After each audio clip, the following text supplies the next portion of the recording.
Social মিডিয়ায় কাজ করতে করতে একটা জিনিস কিন্তু ভালোই বুঝলাম যে যতই তোমার বাড়ি গাড়ি টাকা পয়সা থাকুক না কেন, ফেস ভ্যালু কিন্তু ভীষণ ইম্পর্টেন্ট। কারণ এখানে কেউ তোমার টাকা পয়সা তোমার ঠাট বাট দেখবে না। এখানে দেখবে তোমার পরিচিতি, তোমার ফেসের ভ্যালু কতটা আছে, তোমাকে কটা লোকে চেনে, তোমার নামে কটা পরিচিতি আছে, তোমার কথা নিয়ে লিখতে গেলে যেন দুবার মানুষ ভাবে যে হ্যাঁ, এই মানুষটা কিছু একটা করেছে। তো লাইফে টাকার পেছনেই ছুটলে হবে না বাস, ছুটতে হবে তোমার কাজের পেছনে। তুমি যদি ভালো কাজ করতে পারো তাহলে কিন্তু উন্নতি তোমাকে আটকাতে পারবে না। আর যে ইনকাম, ইনকাম তো তোমার কি হবে সেটা তো তোমার কাজের উপর নির্ভর করবে।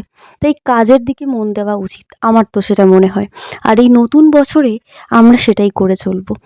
যারা এখনো অবধি পিছিয়ে আছো, যারা ভাবছো কিভাবে এগোবো, আমার মনে হয় সোশ্যাল মিডিয়াটা ভালো একটা প্ল্যাটফর্ম।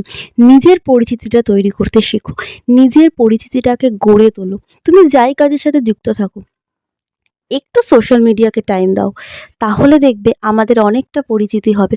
আসলে একে অপরের পাশে আজকাল আমরা তো সেভাবে থাকতে পারি না।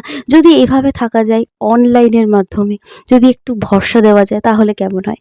তো এভাবেই কিন্তু নতুন বছরটা আমরা শুরু করব এবং পুরনো বছরটাকে বিদায় জানাবো। ভালো থেকো সকলে।